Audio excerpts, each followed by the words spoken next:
E aí galera, tudo bom? Eu sou a Júlia. E eu sou a Natália. E hoje nós vamos falar sobre a vida do autor José Lins do Rego e nós vamos introduzir esse vídeo falando um pouco da escola literária na qual ele pertenceu, que foi a segunda fase do modernismo. Isso. Também vamos falar um pouquinho sobre a biografia dele e também sobre a obra dele, O Moleque Ricardo. Bom, pessoal, assim como a Júlia tinha falado, nós vamos introduzir pela escola literária. José Lins do Rego, ele pertenceu à segunda geração modernista, ou à segunda fase do modernismo, que se estende de 1930 a 1945. Bom, essa fase ela é dividida em duas partes, a prosa ou romance de 30 e a poesia. Chamada de geração de 30, essa fase ela foi marcada pela consolidação dos ideais modernistas, representados na Semana de 1922. Esse foi o evento ao qual marcou o início do modernismo, rompendo com a arte tradicional. Bom, essa segunda fase ela foi muito importante e ela foi muito rica para a literatura brasileira. Ela também foi chamada de fase de consolidação e nela a poesia, tanto a poesia quanto a prosa, era muito importante.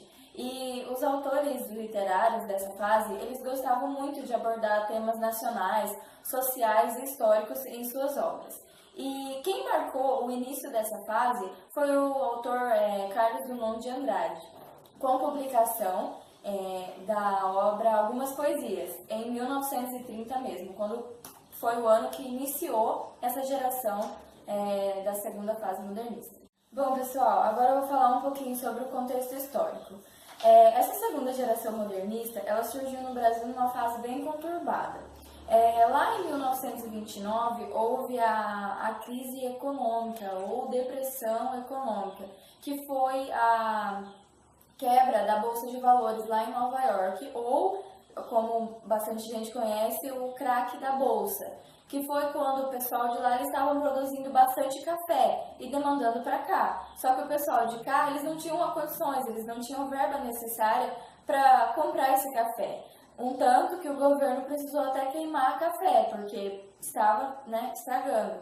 E foi um período ao qual houve muito desemprego, muita gente importante, fábricas e pessoas assim caíram, degradaram um pouco. Também houve a Revolução de 30, que foi quando o nosso ex-presidente Washington Luiz ele foi deposto.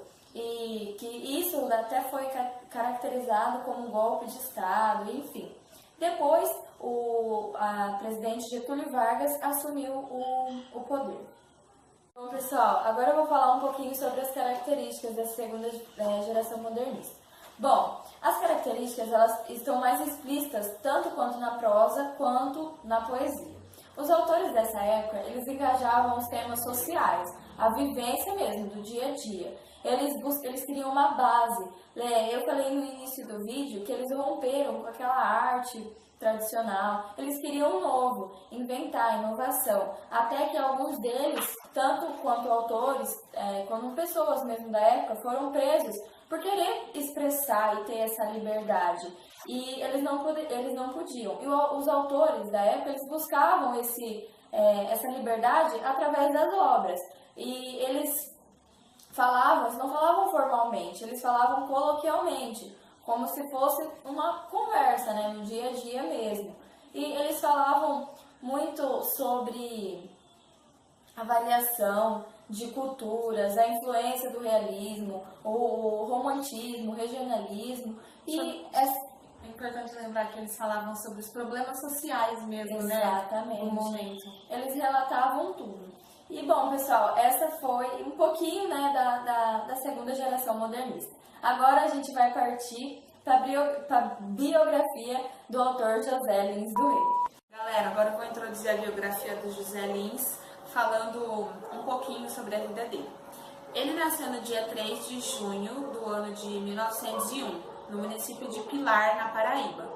Ele morava com os pais, João do Rego Cavalcante, e com a sua mãe, que se chamava Amélia Lins Cavalcante. A mãe dele morreu quando ele tinha 4 anos de idade e a morte dela foi por conta de um surto que o pai dele teve. O pai dele sofria de esquizofrenia. Isso acarretou um surto que levou à morte da mãe. ele tinha 4 anos. E aí, logo depois da morte da mãe, ele foi morar com seu avô materno, no corredor do engenho do seu avô. O seu avô ele era conhecido como Coronel Bubu do Corredor. E ele ficou com o avô até os 12 anos. Logo depois de ter completado 12 anos, ele começou os seus primeiros estudos. E esses estudos, eles foram iniciados, ele passou por 4 colégios. O primeiro colégio que ele passou foi o Instituto de Itabaiana, no NS, do Carmo. Nome estranho, mas foi o primeiro colégio. E depois ele foi no colégio diocesano Pio X, que na época localizado como cidade de Paraíba, só que hoje é a atual João Pessoa. Depois ele estudou no colégio Carneiro Leão e em seguida no colégio Oswaldo Cruz, em Recife. Galera, retomando. José Lins ele sempre demonstrou bastante interesse pela literatura, pelo romance, prosa, poesia. E aí, no ano de 1916, ele teve seu primeiro contato com a literatura, que foi com a obra Ateneu, do autor Raul Pompeia. Logo depois, no ano de 1918, quando ele tinha seus 17 anos, ele travou um contato com a obra Dom Casmurro, de Machado de Assis, que essa obra foi um divisor de águas mesmo para o conhecimento literário dele, né?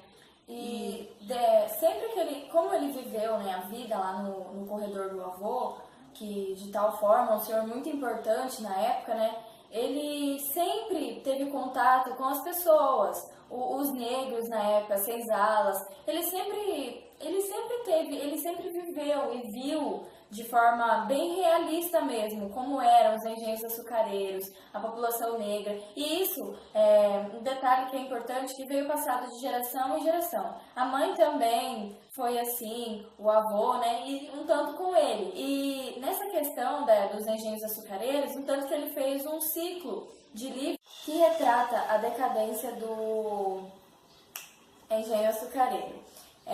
Esse ciclo ele é formado por 5 livros: Menino de Engenho, Doidinho, Bangué, Usina e Fogo Morto.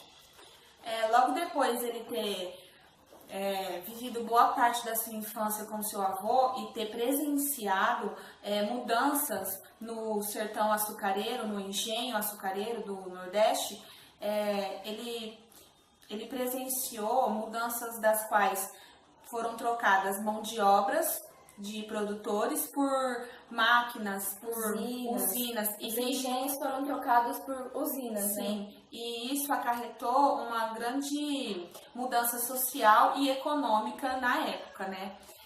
Logo depois disso, ele foi, no ano de 1920, ele se matriculou em Recife, na Faculdade de Direito. Em 1920.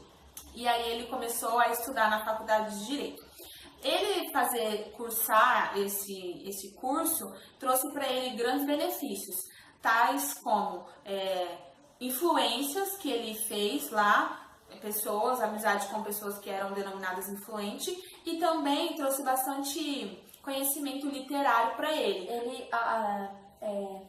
É consequência, né, uma da outra. Conforme ele amplia suas amizades, ele amplia seu conhecimento. E um deles, né, uma dessas amizades bem influenciadora, digamos assim, foi o Gilberto Freire, que até então, depois ele fez uma viagem lá para os Estados Unidos, uma viagem acadêmica, e ele trouxe muito conhecimentos e ideias muito inovadoras para cá, no Nordeste, onde o Lins estava. E aí eles criaram um seminário Dom Casmurro, logo depois dele ter voltado dessa viagem.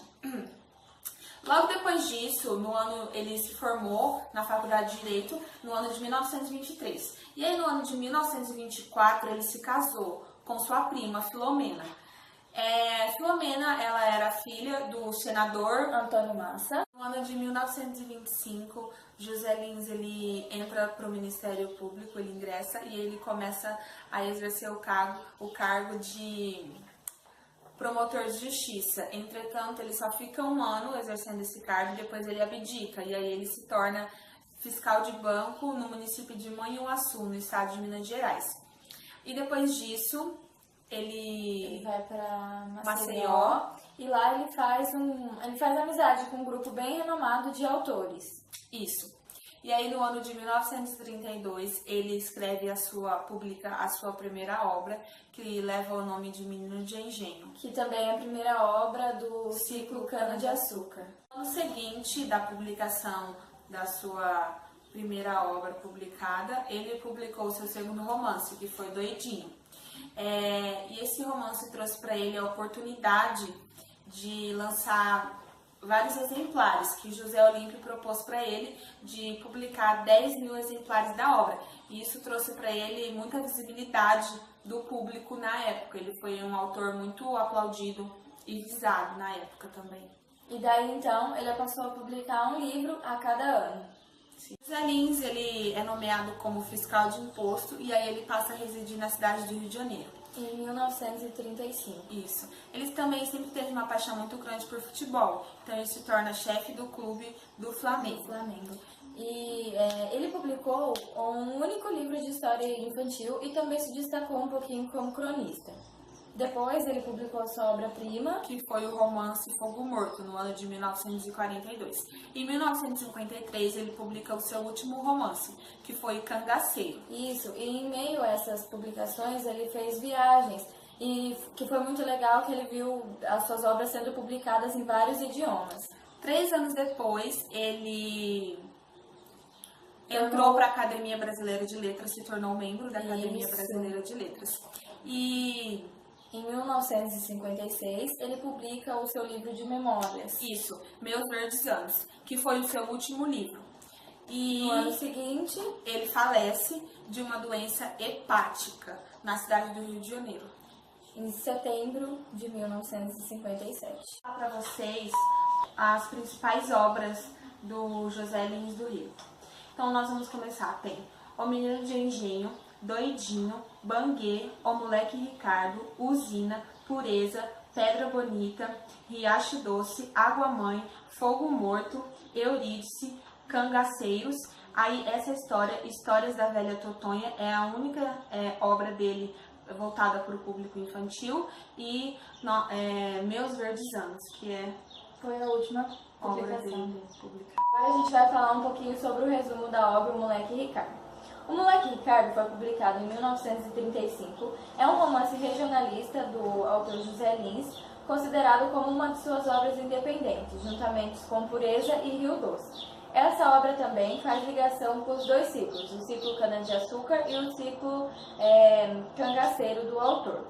E nessa obra, o tema principal é que José Lins ele retrata a situação do povo nordestino, em perspectiva de vida, e como vivia, nos sonhos, né? E aí ele vai pegar e centralizar o problema, por ser um romance regionalista, ele vai centralizar o problema no principal da obra, que é o Moleque Ricardo. Ele é um menino que morava no engenho de Santa Rosa, em Pernambuco, e ele vai para Recife. Ele se muda para lá, 16 anos. Isso, bem novo. E ele ia com o intuito de ter uma vida melhor, com uma perspectiva, uma esperança de que ele ia construir algo que em Santa Rosa não seria possível. Ele queria se livrar da roça. Isso.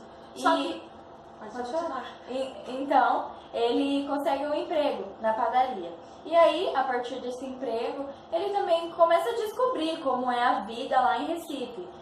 Obviamente diferente do engenho de Santa Rosa. E aí ele descobre um amor, descobre como é a política de lá. Só que infelizmente ele pensou que tudo ia ser rosas e flores, mas não foi.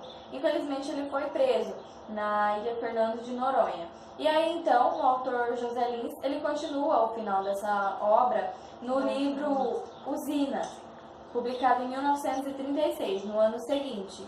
E que aí conta a história que o Moleque Ricardo voltou pro engenho totalmente derrotado, ou seja, de onde ele veio. Depois de ter um relacionamento homoafetivo com o cozinheiro Manuel, ele volta e totalmente assim, derrotado. Tudo que ele planejou e sonhou não foi possível. E é isso aí, pessoal. Terminamos o nosso vídeo. Vai pro... É nóis.